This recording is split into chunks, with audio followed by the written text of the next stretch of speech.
Wow, that was a long question.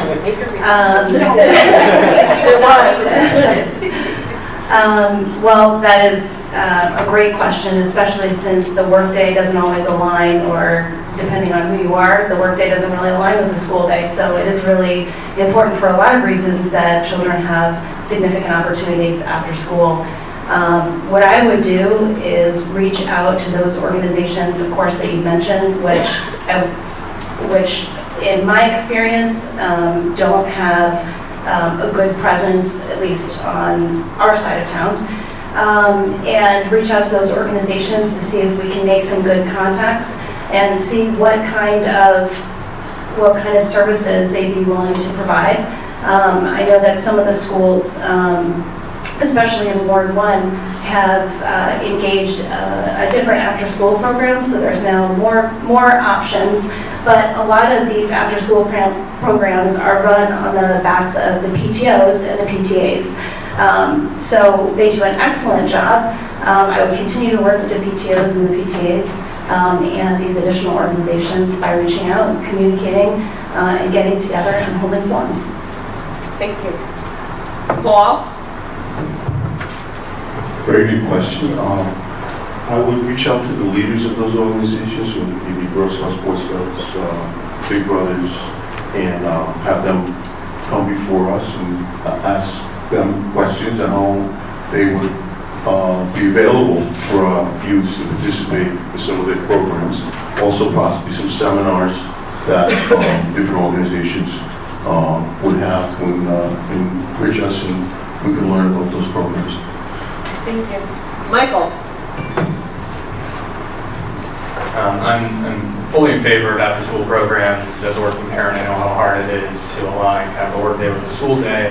I would also reach out to those organizations, have a conversation with them, kind of identify and create really like a rubric about what services they offer, and see if those services are right for the community. But also look for community-based organizations we have here in Cranston, because they tend to know our constituents best and families best, and know what things can be offered. So I would also kind of solicit ideas from the community of those local organizations and speak with them as well. In Ward 3, we already have a lot of these great things happening in our schools. The Boy Scouts and Girl Scouts, they send flyers and things to our school department all the time. In fact, both my children were in those organizations because of flyers that came through the schools. In Arlington, we have an awesome relationship with a local small business, Kids Kingdom. They have run an after-school program for us. And what is happening at Bain is beyond phenomenal. We have Bain +2, we have Project Respect, we have a ton of these extracurricular activities which are not only entertaining our children, but they're also educating our children. We just have, part of the reason we have this is because these schools are what they call Title I schools, and it's unfortunate that we are in that situation, but we're taking full advantage of everything that's offered.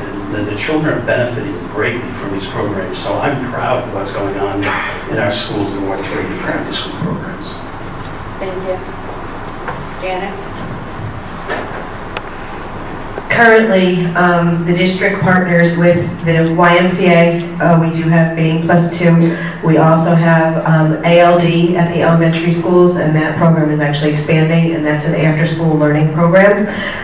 We offer sports at the middle school and high school levels. We have music programs that happen after school. We have theater programs. We have award-winning theater programs at both of our high schools and the middle schools.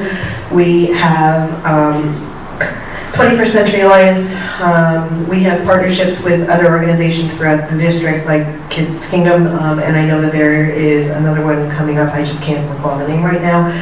We do have in-school programs. We also provide transportation to programs, after-school daycare programs for families, depending on what school you're at. 10 seconds. But of course, we can always look at other organizations to expand these, but we currently do have a lot of things offered for kids. Stephanie, and then we're going to move on. Okay. I'd like to tell everybody to go see Cranston's East production of Your Good Man Charlie Brown starting the end of November. My daughter Last is, weekend in November. last weekend in November, my daughter is actually in the theater department there and is the assistant director. Make sure we get a press release. Thank you, I will, absolutely. Abby will work on that.